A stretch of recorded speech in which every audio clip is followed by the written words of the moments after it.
students. Good morning. How are you? I hope you all are very well. So, today this is our social science lecture. Okay. So, in that, the previous session we learned the chapter 1. Okay. Today we will continue the chapter 1 only. In the last lecture we learned about the British trade in Bengal. Now moving further to the next topic. Okay. So open your book, page number 4. Page number 4. Open your book.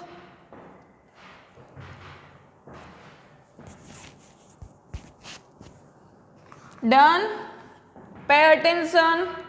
The expansion of the British rule between 1757 CE and 1857 CE. CE it means Common Era. So let's start. By this time, the East India Company was in a race to earn more and more money.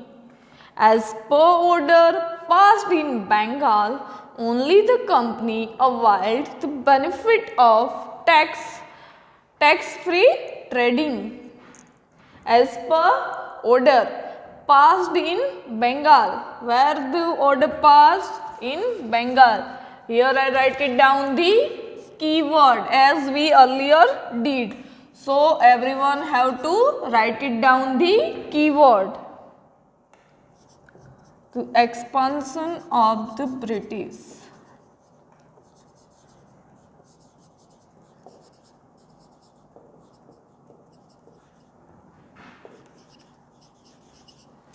This is our topic. In that, here I write it down the keywords.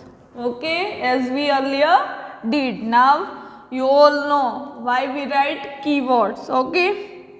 By this time, the East India Company was in a race to earn more and more money as per order passed in Bengal. As per order passed in where? Bengal. Which order? Order passed. Okay. Now, only the company availed the benefit of the tax-free trading. Which order? Tax-free trading. Where the order passed? In Bengal. Which order? Tax-free trading. Only the company availed the benefit of tax-free trading. However, many officers who were engaged in private trade did not pay taxes as well, did not pay the tax.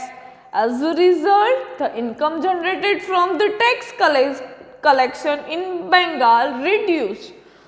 So, we didn't pay the tax or we didn't collect the tax, then the income from the tax are reduced, which in turn was opposed by the Nawab of Bengal. Who opposed this tax-free trading? Nawab of Bengal.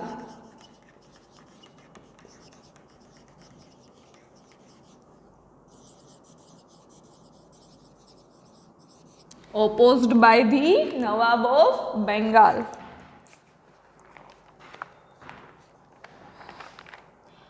Murshid Quli Khan. Who is the Nawab of Bengal? Murshid Quli Khan. This dispute kept on reoccurring even during the time of Ali Vardi Khan. Now, Nawab of Bengal opposed this tax-free trading. The Nawab of Bengal was Murshid Quli Khan. This dispute kept on reoccurring even during the time of Ali Vardi Khan. After Ali Vardi Khan, his son Siraj Ud-Dawla took charge. He got involved into a major battle with the British. He got involved into a major battle with the British. Okay, see here.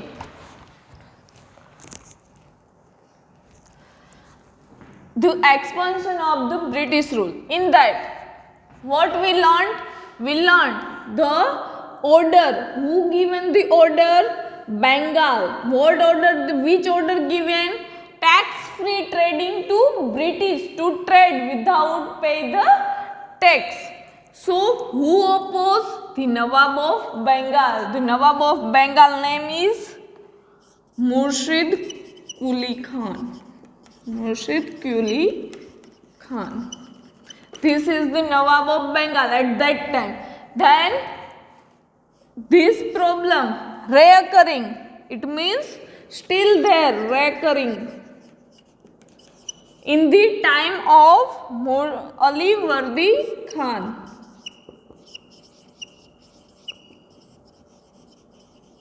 Ali Vardi Khan. And then after Ali Vardi Khan, who came? Who met the Nawab of Bengal? Siraj Uddula.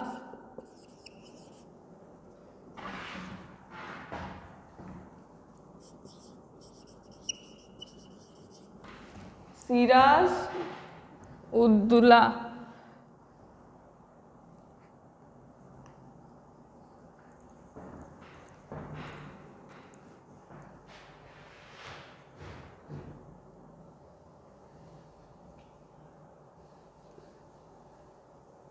Write it down that much, then we will write further. Okay, write it down this much.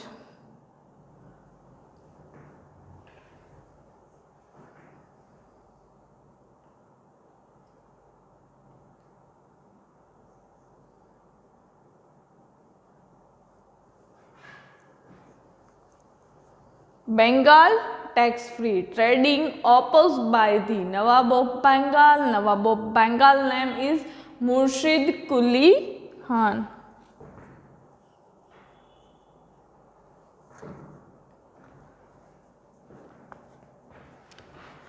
Written. Okay. Now you have to continue from the Murshid Quli Khan. Here I write it down.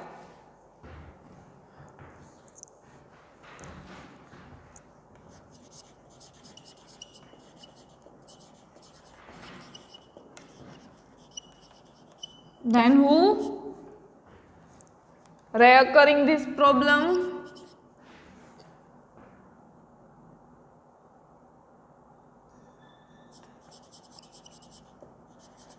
Reoccurring even during the time of Ali Vardi Khan. And then after Ali Vardi Khan, his son Siraj Uddula.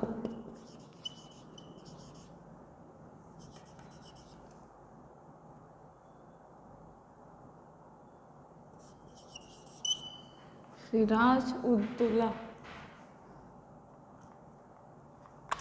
Now Siraj Uddula involved into a major battle. Write it down this much.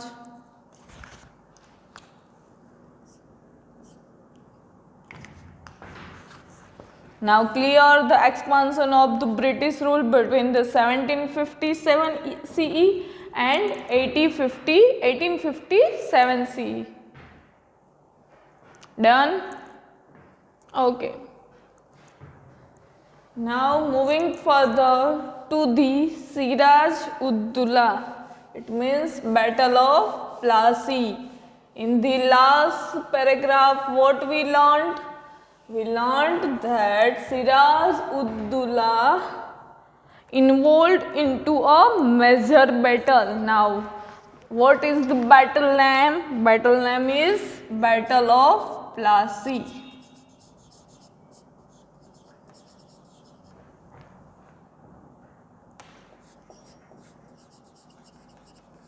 Battle of Plassey. Okay. Now, in the Battle of Plassey, who became the Nawab of Bengal? That we learned. Siraj-ud-Dowla became Nawab of Bengal in the year 1756. Which year? 1756. Underline this word, 1756. It may ask in the MCQ. He had an overwhelming influence over the British. He had overwhelming influence. It means oppositions over the British. The British helped the competitors of Siraj-ud-Dowla by conspiring against him so that he would not remain throne of Bengal. So, there were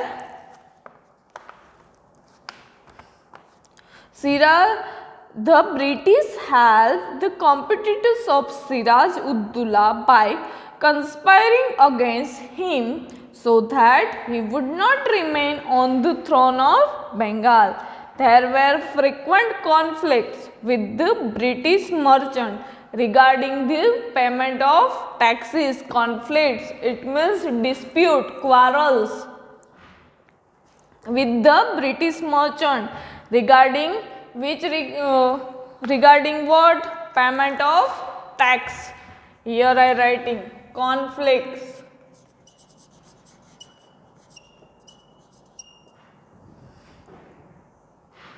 It means dispute. Okay. Now, which type of dispute? Regarding payment of taxes.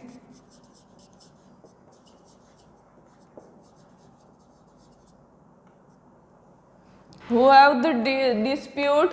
The British and the Nawab of Bengal, that is Siraj-ud-Dowla. When the British merchant failed to pay taxes which were applicable to both Indian and foreign merchants. So, what here?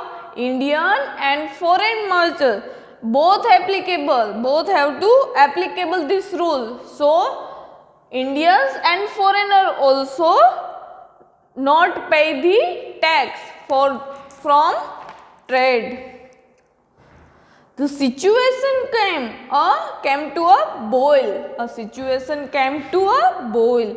He ordered that British should not fortify the factory. British should not fortify the factory. Pay the tax as per the rules. Who said this? Siraj-ud-Dowla. What said? Pay the tax as per the rules. Trade as per the terms and condition. Trade as per the terms and condition. This provocation was enough for Siraj to oppose it for war. To oppose war. And he succeeded in expelling. Expelling, it means throw out. Okay. Here I write it down. Expelling.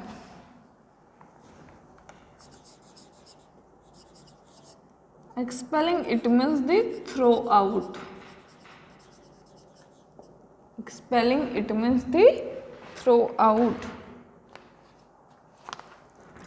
The British from the Calcutta. From where? From the Calcutta. What Siraj-ud-Dowla said? Siraj-ud-Dowla said the terms and condition to follow to trade. Rules for the Indians and the British are the same. Tax for the Indians and British are the same. So, everyone have to follow the rules and regulation to do trade. Now, the British counter attack under the leadership of Robert Clive. Who? Robert Clive. Whose leadership?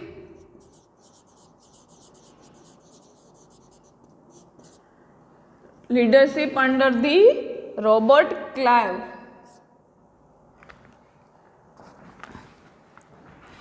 Clive bribed. Now, what is the meaning of bribed? Here I write it down. Bribed.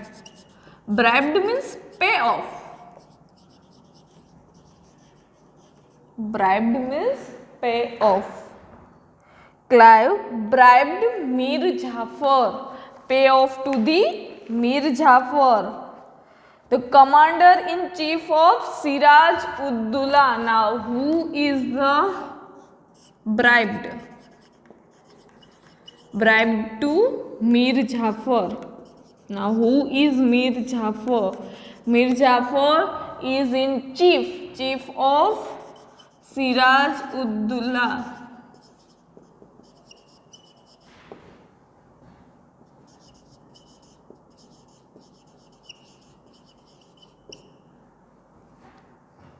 Chief of Siraj Uddula.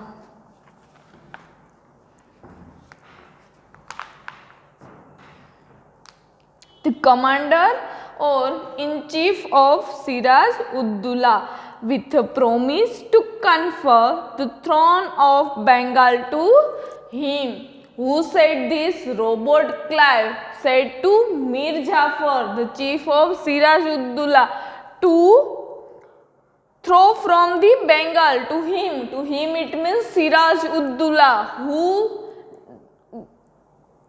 These two, that is Robert Clive and Mir Jafar, made the plan.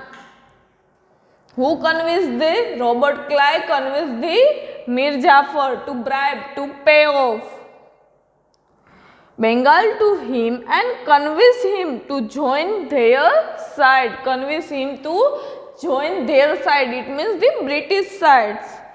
With his help, Robert Clive defeated and murdered Siraj Uddula in the Battle of Plassey. Which battle? Battle of Plassey.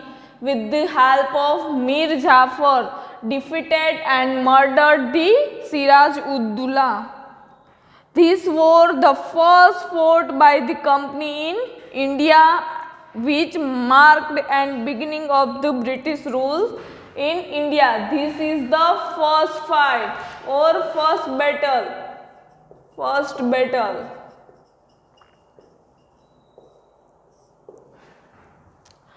First battle fought by the company in India, which marked and the beginning of the British rule in the India.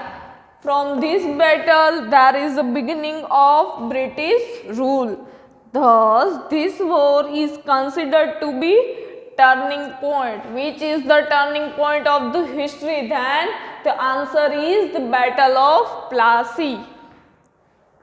Turning point in the history of India. Write it down, this keyword, in your book. Then we will move further to the Battle of Boxer. The Battle of Plassey, it may ask in 3 marks, 2 marks, okay. So, remember this.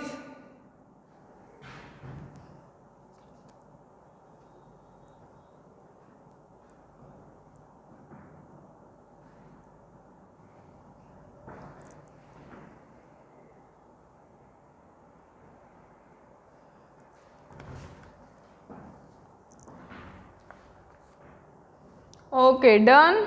Now we move further to the Battle of Boxer.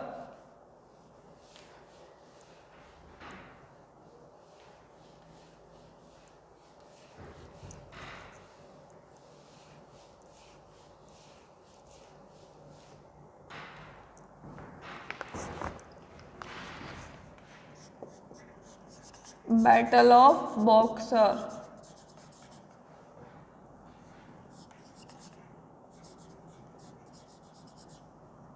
Battle of Boxer.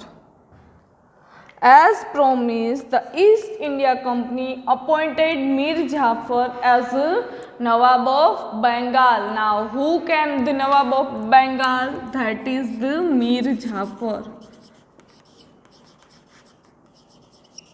Mir Jafar is the Nawab of Bengal. Robert Clive also went back to England, where Robert Clive also went back to England. With the passage of time, Mir Jafar became hostile towards the British, hostile, it means the against toward the British. The company decided to replace him with his son-in-law. Son-in-law Mir Qasim.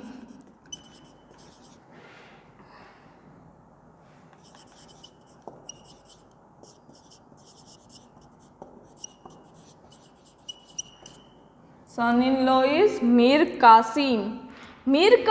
Qasim was an efficient, disciplined and clever ruler. The problem arose between Nawab and the company on account of non-payment of taxes. Which problem came again? Non-payment of taxes.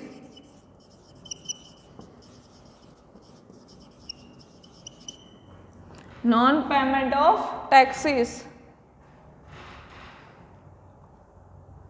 which ultimately brought both the forces face to face with each other. Face to face, this problem now arose. In 1763, underline this, Mir Qasim was defeated by the company, but he escaped. Escaped, it means ran out. He recognized his army along with the forces of Nawab of Oudh. Shuja-ud-Dawla. First one, Siraj-ud-Dawla. Now, Shuja-ud-Dawla and the Mughal Emperor Shah Alam II. Underline this. Who recognized that his army along with the forces of Nawab of Oudh and Shuja-ud-Dawla and Mughal Emperor Shah Alam II. Their combined forces met the company forces at Buxar in 1764. 1764. The British East India Company won the war. Who won the war? The British East India Company. And all of sudden Bengal, Awadh, that is Lucknow, and the Mughal Empire was under their control. Lucknow, Bengal, Mughal Empire was under their control. Robert Clive was sent to India to take control of the situation. Who? Robert Clive. British company under the British company control the Bengal, Lucknow and the Mughal Empire. Robert Clive was sent to India to take control of a situation. That is how East India Company, a trading company, emerged as a political power in the subconscious of India. Now British company have the political power also. Okay, write it down in your book, that is Battle of Buxar. In the Battle of Buxar, Mir Jafar, the Nawab of Bengal, after that they also opposed for the British, against towards the British. Then came in the picture, that is Mir Qasim, the Nawab of Bengal, his son-in-law. And again the problem arose is non-payment of taxes, and then British under control the Bengal, Lucknow and the Mughal Empire. And then battle was began and the Mir Qasim was escaped or run out. And the East India Company have the political power. So, here we completed our first lesson or first chapter of the social science. If you have any query or any doubt, you can ask me. Okay, now your homework.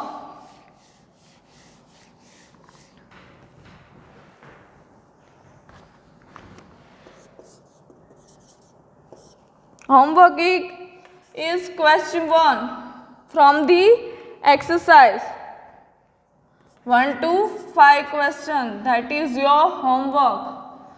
Homework question 1 in that 1 to 5 question. Okay. So if you have any query about this chapter, you can ask me. Here we completed our first unit. In the next lecture we will start our second unit. Okay, this is your homework, you have to put in the group. Okay, till then, bye students, take care.